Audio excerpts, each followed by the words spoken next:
साल 1612। मुगल सल्तनत का दौर। गुजरात में समुद्र के किनारे एक किला था, किला जोहरा। ये किला खास था क्योंकि इसकी रखवाली एक महिला करती थी।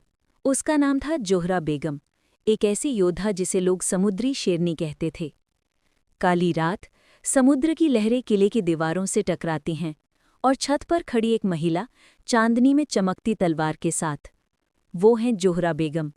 मुस्कान हल्की पर आंखें एकदम बाज जैसी तेज।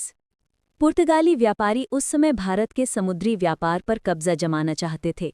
उन्होंने सुना कि जोहरा का किला समुद्र के सबसे निचले हिस्से में है, जहां एक गुप्त मार्ग से अरब देशों तक सामान भेजा जा सकता है, और यहीं शुरू होता है इतिहास का सबसे बड़ा समुद्री संघर्ष।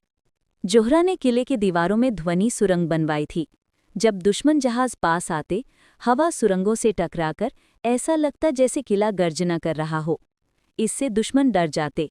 ये तकनीक आज भी इतिहास में एक अनसुलझी पहेली है। एक रात पुर्तगाल का विशाल बेड़ा चुपके से आया, लेकिन जोहरा समुद्र की लहरों की गति को पढ़ लेती थीं। लहरें ज्यादा तेज थीं, मतलब बड़ी नौकाएं पास आ रही थीं। वो तुरंत सैनिकों को चेतावनी देती हैं। किले से तीर, गोले और उबलता तेल बरसता है। समुद्र तेज हो जाता है और पुर्तगाली जहाज चट्टानों से टकराने लगते हैं। जोहरा अपनी घोड़ी नजफ पर बैठकर किले के सबसे ऊंचे दरवाजे तक आती हैं और अपनी खास अग्निबाण तोप चलाती हैं, जिससे पुर्तगाली मुख्य जहाज में आग लग जाती है।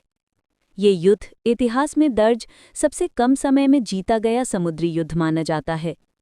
युद्ध जीतने के अगले ही दिन जोहरा अचानक गायब हो जाती हैं।